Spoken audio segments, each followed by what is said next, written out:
E aí, já pensou em ganhar muito dinheiro com um canal de corte igual esse daqui que você está assistindo? No primeiro link da descrição temos um aulão para você que quer começar um canal de cortes e faturar muito aqui na internet. Também teremos planilhas que irão te ajudar na hora de organizar a produção do seu canal. Tá esperando o quê? E vamos continuar falando sobre a eleição propriamente dito. Ontem tivemos aí algumas pesquisas. Hoje também teremos mais algumas. Hoje tem Quest, Poder Data. Acho que tem mais alguma, mas Quest, Poder Data tem hoje. Só que ontem nós tivemos duas, pelo menos duas bem interessantes. Vou começar de uma, porque essa daqui foi amplamente divulgada pela imprensa. A esquerda estava soltando fogos, tentando sair daquele marasmo, aquele clima de derrotismo.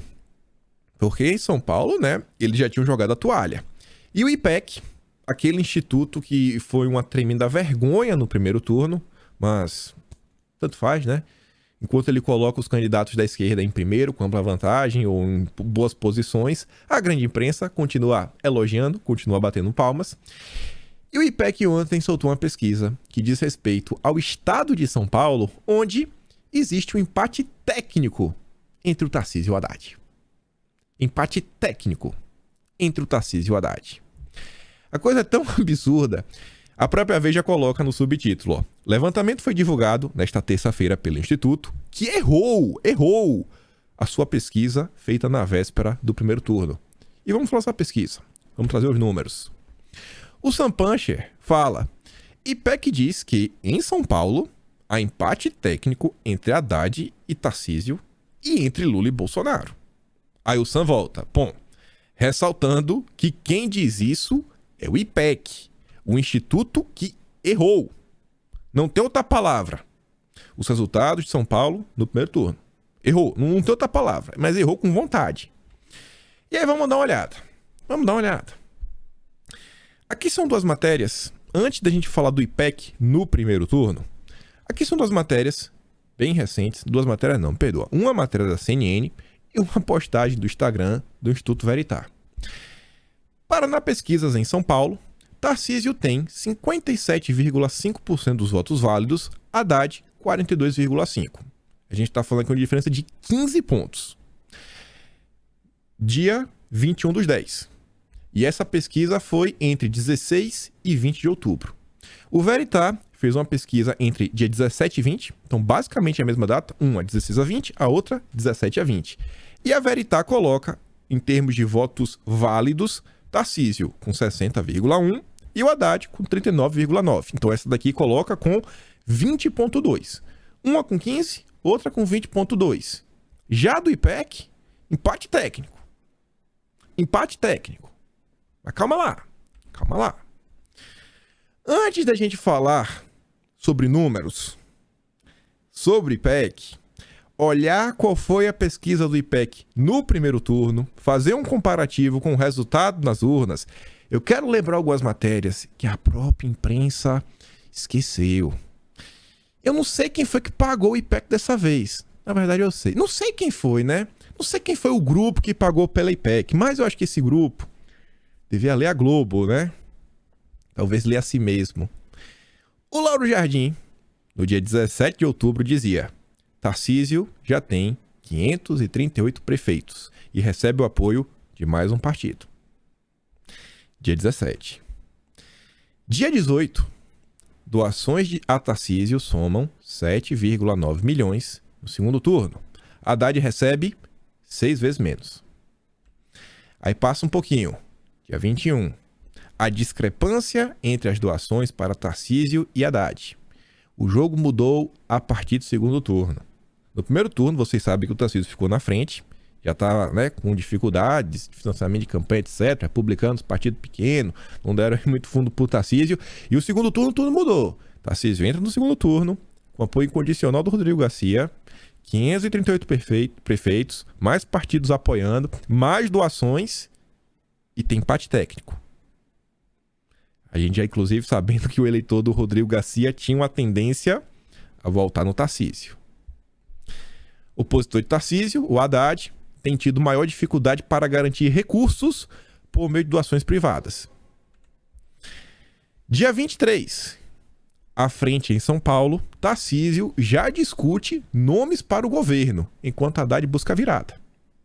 Ele tá falando, ó, pô, esquece o clima de já ganhou, vamos continuar trabalhando. Isso aqui a gente bateu na tecla, falando que o Tarcísio estava focando sua campanha principalmente na grande São Paulo, porque foi uma região onde o Bolsonaro não pontuou bem. O Bolsonaro foi muito bem no interior do país, né? Do país também como um todo, mas no interior de São Paulo, então tinha que focar na capital. Dia 23 de outubro também. Olho na grana de Haddad. O desânimo começa a tomar conta, começa a tomar a campanha de Haddad para o governo de São Paulo. A descrença numa virada é tanta que petistas sugeriram a presidente do partido, a Gleisi Hoffmann, que remaneje dinheiro para a campanha de Lula.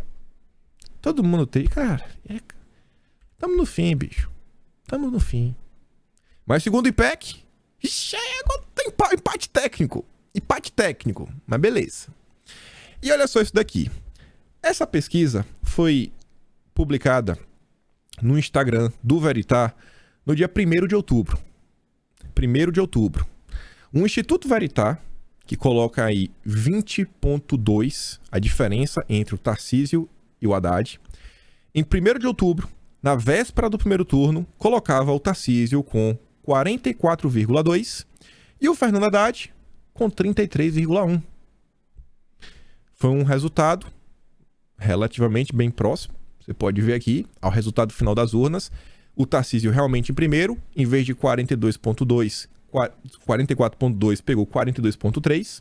O Haddad, ao invés de 33,1, teve 35,7. E o Rodrigo Garcia, ao invés de 17,1, 18,4. Se a gente colocar a margem de erro de 2 pontos, basicamente está todo mundo dentro da margem de erro.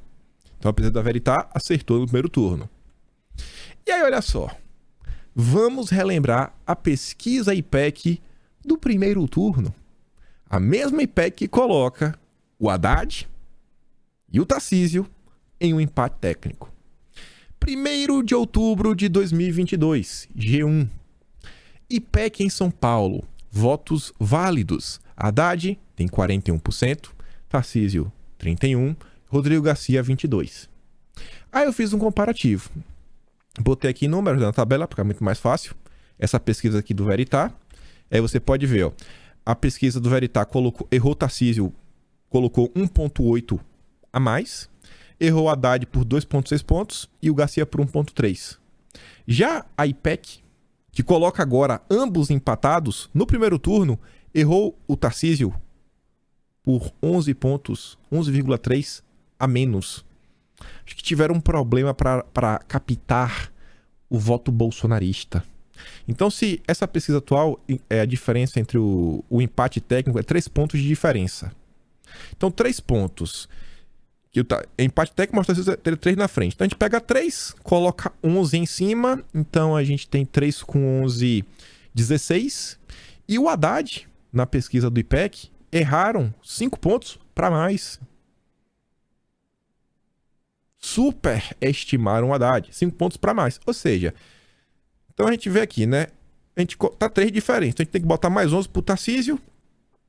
Desculpa, 3 com 11 não é 16, 3 não é 14. Então 3 com 11, 14. Com 5,3, daí 19 quebrado, né? Sendo que é 11,3, 5,3, dá 20 pontos de diferença. Exatamente o que a Veritá tá falando, né? A margem de erro de 16 pontos que o IPEC teve no primeiro turno. Realmente, quando a gente coloca aí 16 pontos mais 3, bate o 20. É um absurdo. É um absurdo. É um absurdo. É igual a Atlas ontem, que coloca em um intervalo de 10 dias, Bolsonaro não só perdendo no Centro-Oeste, não só perdendo, como adversário crescendo 15 pontos. Pessoal, assim... Pode acontecer, pode, mas é um cenário que é assim, é assustador, você não consegue entender. Ontem mesmo a gente falando do Centro-Oeste, a própria imprensa tinha noticiado que o candidato da esquerda tinha desistido de fazer novos comícios, levar a campanha para o Centro-Oeste porque considera um reduto bolsonarista. Onde o estado do Mato Grosso do Sul é uma disputa onde os dois candidatos estão brigando para ver quem é o mais bolsonarista entre eles. Pelo amor de Deus. Pelo amor de Deus. O que está acontecendo nesse momento, a meu ver, é algo muito similar que aconteceu no primeiro turno. A imprensa no primeiro turno, naquele final, mas gerou uma sensação, tentou gerar uma sensação de desânimo para colocar as pessoas para baixo. E isso tem uma razão. Eu acho que essa decisão, né, o que eu acho, né, é o que eu já li e vou comentar com vocês, vai ficar definida em quem não for votar. Quem não for votar é que vai decidir essa eleição. Mas a gente chega lá. E olha que interessante. A gente vem comentando sobre a pesquisa IPEC desde a virada aí para o segundo turno. As primeiras pesquisas do IPEC já saíram no segundo turno, mostravam que quando você pegava a pesquisa e você fazia a reponderação para o PNAD de 2021, o PNAD de 2021, quem não assistiu, chegou aqui agora nesse vídeo, nunca viu minha cara, é o seguinte, quando você faz a pesquisa, você tenta recortar um extrato da sociedade. Por quê? Porque, vamos botar assim, 50% do povo brasileiro recebe até 2 salários mínimos, 20% recebe entre 2 e 5 salários mínimos, mas tanto por cento recebe entre 5 salários mínimos até 10 e mais tantos por cento acima de 10 salários mínimos. Então você tenta fazer uma pesquisa para bater esses mesmos percentuais, que é mais ou menos como a sociedade está dividida. A mesma coisa, quantidade de homens, quantidade de mulheres. Pra você tentar realmente pegar, não, falar aqui, ó, essa pesquisa realmente se baseia na divisão da sociedade. E aí quando o pessoal estava olhando a IPEC, ela não estava seguindo o PNAD de 2021. Acho que ela estava pegando um dado anterior, acho que do censo do IBGE, etc. E aí pegaram a pesquisa IPEC para presidente do primeiro turno, reponderaram, e mesmo reponderando, Lula 40,6, Bolsonaro com 40,9. Mas você vê que essa reponderação, diferente da pesquisa que colocava 14 pontos de diferença dos candidatos, agora coloca os candidatos aqui, né, 5,4 de diferença entre eles. E em tese estaria meio que na margem de erro. Você bota uns 3 pontos, fica na margem de erro, tanto para o Lula quanto para Bolsonaro. Mas o Lula não avecia. Aqui está muito mais próximo. Então, assim, a pesquisa IPEC ela vem errando de forma absurda. E se você considera a reponderação, ela realmente consegue se aproximar um pouco mais. E o que é que a gente viu nesse segundo turno? Que a reponderação vem colocando o Bolsonaro à frente. Mas vamos continuar. E aí, um instituto que chegou muito mais próximo no primeiro turno, não acertou de cravar, mas chegou muito mais próximo, foi o Paraná Pesquisas. E o Paraná Pesquisas ontem soltou uma notícia, mas aqui é a típica notícia que pelo menos eu não vi ser publicada no Globo. Eu não vi o Paraná Pesquisa publicado no Globo, na Folha. Eu não vi, porque não interessa ao consórcio. E o Paraná Pesquisas mostra que a diferença entre Lula e Bolsonaro, na pesquisa que eu acho que é a mais importante de todas, que é a espontânea, porque quando você pergunta pro cara, vai votar em quem? Bem que quando o cara sabe que é pesquisa, etc., tem aquele voto estimulado, fala, o cara às vezes pensa em votar. Mas isso aqui é bom porque tem gente que já fala assim, não sabe, o que não sabe às vezes é que tá com vergonha, mas você também consegue medir, né, o nulo, etc. Mas enfim, a diferença de Lula para Bolsonaro é 0,4 pontos. Essa diferença só está caindo. Já tá no cabelinho de sapo. Confirma, inclusive, a matéria de ontem, que a gente comentou no vídeo de ontem, que tinha saído no dia anterior do Murilo do Paraná Pesquisa, que falava que essa eleição seria decidida no detalhe. Aí você pega aqui outros dados, ó. Na estimulada, em termos de votos totais, a diferença também 0,4. 46,3, 45,9. Na estimulada, votos válidos também continua 0,4. 50,2, 49,8. Isso aqui significa que a diferença real mesmo é menos de 0,21. Porque com 0,2, se Bolsonaro ganha 0,2, ele vai a 50 e o candidato também perde 0,2. Então fica 50-50. Cada voto agora vale 2. Cada voto convertido vale 10. E aí, olha só. Estimulada, votos válidos, comparativo. Olha o que a pesquisa vem mostrando. Vamos olhar a tendência. O candidato da esquerda só faz cair. Só faz cair. E isso daqui, querendo ou não, é uma tendência que meio que está sendo percebida e vinha sendo comentada ali desde o final de dezembro de 2021. Da possibilidade que o cara de lá bateu o teto. Você consegue, assim, de boa, sem emoção, sem você querer puxar um saco de Bolsonaro. Você consegue lembrar de algum evento mesmo assim, coisa, ao longo deste ano, que você fala, pô, velho, isso aqui pegou muito mal pra Bolsonaro, a ponto de, sei lá, aumentar a rejeição dele, acontecer isso, aquilo, outro, sabe? Tirar votos. Porque eu só consigo pensar no contrário. Eu consigo pensar lá no outro candidato. As gafes, as derrapadas, os erros, os debates, as faltas nas sabatinas. E você vê, ó, a boquinha de jacaré, ó, tá fechando. E até domingo tem muita água pra rolar. Vamos continuar. Isso aqui eu também achei muito interessante. Rejeição entre os candidatos. A rejeição de Bolsonaro caiu, está ali, né? Meio que ficou em comparação com uma pesquisa. Mas a rejeição do adversário dele, o Barba, só faz crescer. E agora as rejeições estão empatadas. A batalha de rejeição realmente empatou nesta final de temporada. E aí? Este modo comparativo, né? Você vê também que Bolsonaro segue na crescente, o outro segue caindo.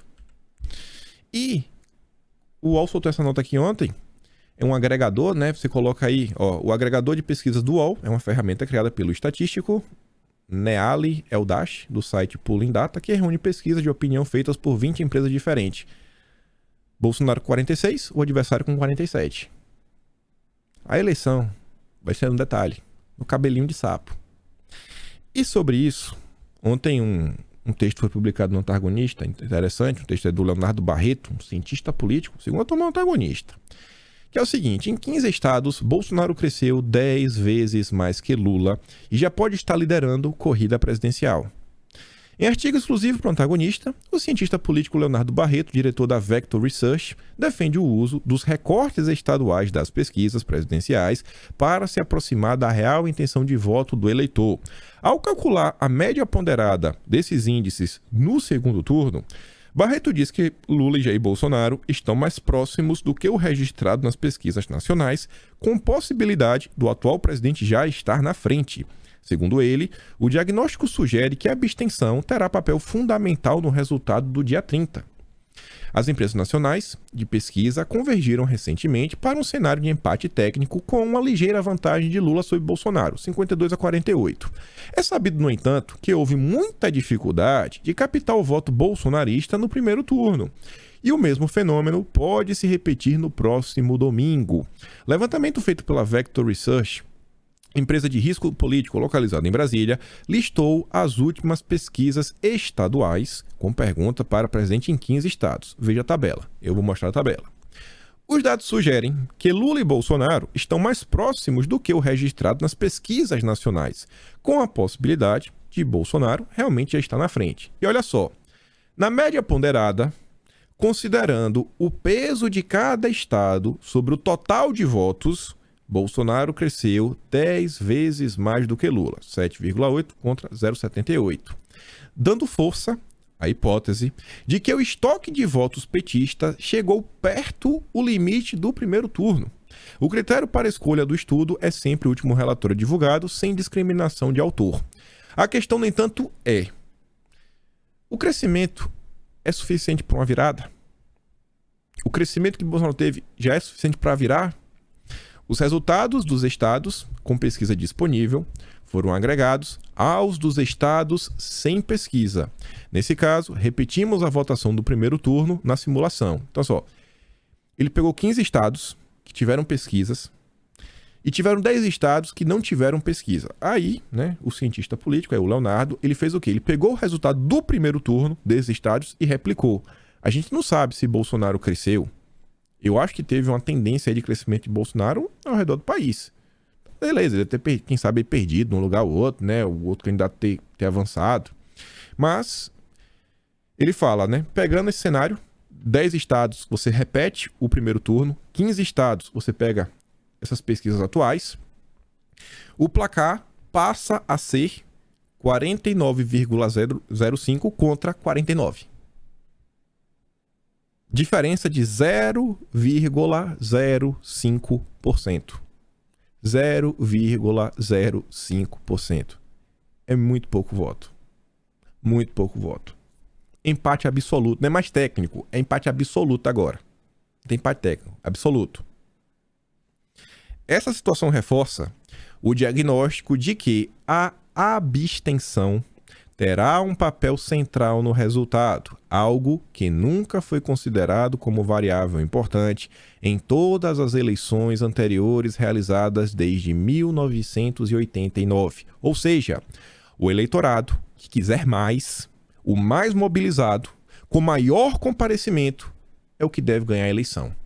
E o que foi que a gente viu acontecer no que diz respeito à abstenção de segunda-feira passada, sem ser essa agora, da semana passada, para cá.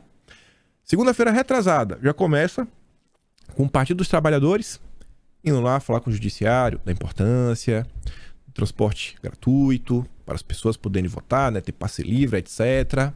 Saíram várias matérias, por exemplo, na Folha de São Paulo, a Mônica Bergamo, nossa, ela tava assim, não, até as entidades, mais de 100 entidades estavam cobrando o prefeito de São Paulo, Ricardo Nunes, para ter passe livre aí. Aí já estão cobrando agora o Rodrigo Garcia para ter até o passe livre interestadual. Não pode cobrar. E tá uma preocupação para ter ônibus, o tempo todo, saindo várias matérias sobre isso. E a campanha de Bolsonaro tá bem de boa, né? Bolsonaro fala assim, vamos ser justos, ele até fala, sei lá, na sabatina, etc., nos podcasts, fala assim, cara, vai votar, independente, mas vai votar. Independente do candidato. Exerça a sua democracia, o seu direito. Mas você vê que quem realmente está com essa questão da abstenção, repetindo, nos comícios, etc., é o candidato da esquerda. É quem está preocupado com a abstenção. E a gente tem mais coisa para falar sobre isso.